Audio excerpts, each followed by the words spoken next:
Have you tried everything to lose weight over 50 and nothing has worked? Well, today I'm going to tell you how I recently lost 10 pounds in a month while being over 50 when everything else that I had tried over the past couple years has not worked for me.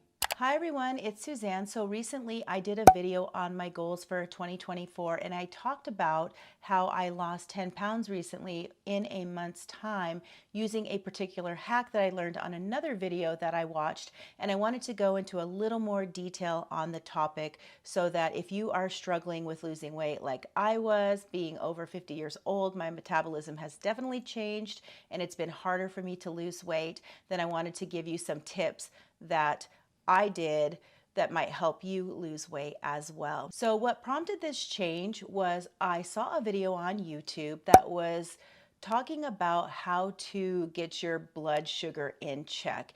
And the promise that they kind of made in the video was that you would have more energy and you would also reduce cravings. And for me, cravings was a big thing because I would find myself in the afternoon starting to want to eat like cookies or chips or just eating those extra calories that I knew I didn't need, but I really felt like I just didn't have any willpower or self-control. And so when I was watching this video, I started thinking, well, maybe it isn't that I don't have self-control. Maybe somehow my blood sugar is affecting the cravings that I'm having in the afternoon. And if I follow their advice and do the things the way they tell me to with my eating, then I can eliminate those cravings. So I embarked on this journey, I took their advice, and I was able to lose 10 pounds pretty easily in about a month. And it really didn't feel like work. And I was surprised at how quickly the scale went down. So let's get into their main suggestion in the video. One of the things they talked about with blood sugar is that when you have these highs and these lows in your blood sugar based on what you're eating in your meals, that is going to affect whether or not you have cravings. And it's also going to affect your energy levels. So if you eat a very high glucose meal, say with like starchy carbohydrates, a lot of sugar, you're going to get a quick high with your blood sugar, but you're going to crash. And it's in that crash that you actually start to feel like you need another sweet. So for me, I would eat a meal and then about an hour later, I would feel hungry again. I would feel like I needed to eat something. And one of the promises they made was that when you followed this hack, that you would be able to go quite a few hours without feeling hungry again. So that really piqued my interest. Now, the main hack that they gave was based on a research study that came out a couple years ago, and that was they took a pool of participants who basically just switched the order of the way they ate their food. So what they would do is they would have the participants eat their vegetable first because the fiber in the vegetables actually helps your stomach feel fuller sooner. And then from there, you would try to eat your proteins, fats, and then any carbohydrates at the end of it. Now, they never recommended that you completely eliminate carbohydrates, which was good for me because realistically, I'm never going to be able to completely eliminate carbohydrates from my diet. I'm not going to eliminate sugar entirely from my diet because, you know, those are some of the pleasures in life. And I just wanted to be able to eat those things, but not feel like those things were controlling me, but that instead I was having them when I wanted to and not feeling out of control like I couldn't stop myself. When I heard that advice, the first thing I thought was, oh, well, the problem is I don't eat vegetables for breakfast, because they also recommended that your very first meal of the day be one where you really honed in on getting your blood sugar in check, because if that first meal gets your blood sugar stabilized, it's going to set you up later to not have those cravings and those energy crashes. So my main first focus was to have a breakfast with a vegetable.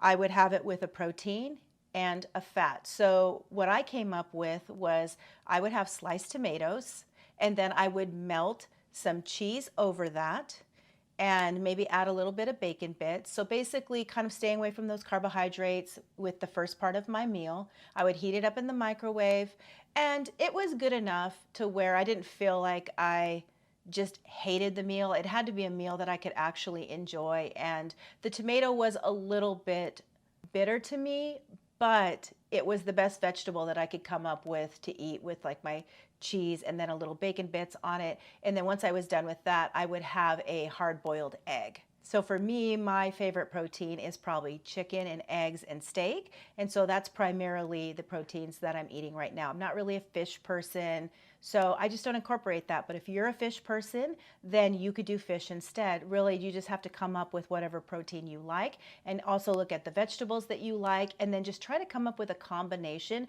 Now, what I liked about this was I didn't have to worry about my fat that much. I was only more focusing on reducing the number of sugary and starchy carbohydrates in that first meal. So what I found was when I started doing that, I didn't really feel a lot of an energy surge. I didn't feel like it delivered on the promise that I would have a lot more energy in the morning. And I blame that a little bit on I have a lot of sleep issues now with being premenopausal, where I'll wake up in the middle of the night. And unfortunately, as long as that's happening, probably nothing I eat during the day is really going to counteract that. A good night's sleep is really the only thing that helps me to have a lot of energy the next day. But it did deliver on reducing my cravings. I noticed that when I started eating that breakfast in the morning, I would go a couple of hours without feeling like I needed to eat again. I didn't feel like, oh, I'm hungry right away. And so I was able to kind of push out that second meal, whereas before I would tend to get hungry within like an hour afterwards and I'd want like another snack. So that was a really positive thing, and I decided that I was going to maintain that habit because I really did feel like that worked. Then what I started to do was I said, okay, well, I know I'm not going to completely go without carbohydrates, but sugar is definitely a problem in raising the blood sugar level and then causing the crash. So I want to reduce as much sugar as I can. Now, I am not ever going to be an anti-sugar person. I do have a little bit of sugar in my coffee in the morning, and I definitely will not get rid of my coffee in the morning. That's like a habit that just relaxes me, and I'm going to keep that.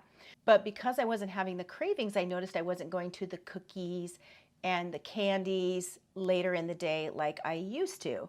So for my second meal, what I've done now is I'll do kind of an egg scramble where I'll throw in some mushrooms. I have eggs, cheese, a sausage patty, and that gets my protein level really up. And then if I really feel like I need to have a carbohydrate, because sometimes I just feel like I need it, I will have like a Dave's Killer Bread, which is a more whole grain type of bread. It's not going to just disintegrate when you put it in water. It actually, your body has to actually process it and get it into a state that it can use for energy versus a piece of white bread, which is what I used to do, which if you just put a piece of white bread in your mouth, you'll notice that it disintegrates instantly. Those are the type of carbohydrates I'm trying to avoid or reduce because you could see why your body gets that blood sugar spike immediately from that white bread or from anything that has a lot of sugar in it. So my second goal was to completely eliminate any kind of easily starchy, broken down carb, whether it's sugar or bread. But again, I don't eliminate it entirely. If I really feel like I want a cookie, then I can have a cookie.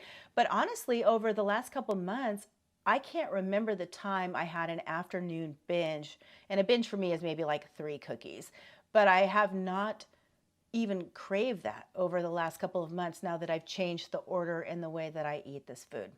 Now, at dinner time, I give myself a little bit more flexibility. I do try to err on the side of higher protein, and what I will do is, say I get a Chick-fil-A sandwich, or I used to get a Chick-fil-A sandwich and I would get their waffle fries.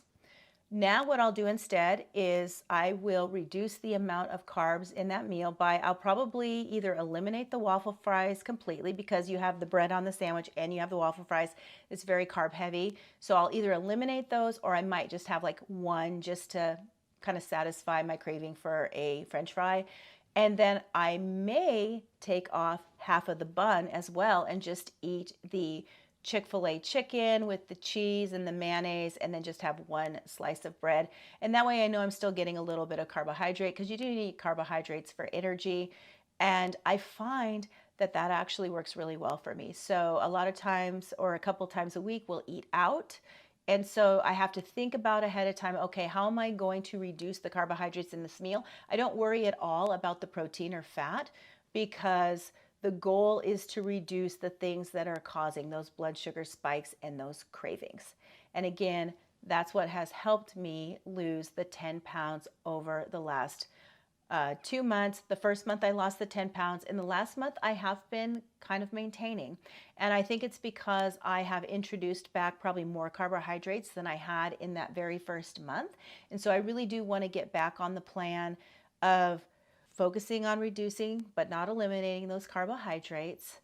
And then also making sure that I'm really waiting until I'm truly hungry to eat that next meal. Because what I find is, sometimes I'll go to eat my second meal and I'm not really that hungry. And so I'm trying to combine this kind of new lower sugar lifestyle with only eating when I'm hungry.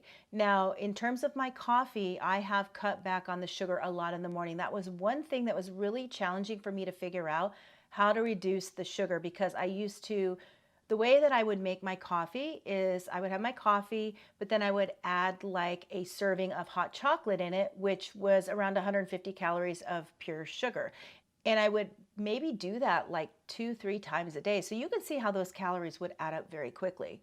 That alone was a huge change for me. So what I started doing was I found some zero sugar creamers that still tasted good. Like I use a chocolate caramel that I have. I've been mixing it up with a little coconut cream. And during the holidays, I was really enjoying the zero sugar peppermint mocha. And it's always by Coffee Mate. That's my favorite brand. I feel like it tastes better than the others. And what I was doing was I was substituting. So I would maybe have 1 tablespoon of hot chocolate instead of 3, which was a serving. And then I would add in more of the creamer, which was zero sugar, and that would kind of bring my calories down, but the taste was actually still pretty much the same. And now I'm so used to it. My first cup of coffee, I'll have 1 tablespoon of hot chocolate, and then if I have a second or a third, I will have like a half a tablespoon of the hot chocolate, and that really has been working for me, and it gives me something I can sip through the day. I do kind of like to sip on things through the day, and it keeps me from thinking about eating or eating when I know that I'm not hungry or that I don't need the food. I really do want to lose another 25 this year, like I mentioned in my goal video, and so I'm going to keep honing in and focusing on this diet that I have and trying to focus on eliminating out that sugar and those starchy carbs as much as possible. And hopefully by the end of the year, I'll be able to reach my goal. So let me know down below, have you ever tried this kind of plan? If you do try it, I'd love to hear your results. So try it out, see if it reduces your energy dips and see if it reduces your cravings. And that way we can all learn from each other. Let us know what has been working for you down below as well. And I hope you have a great rest of the day, and I'll see you next time.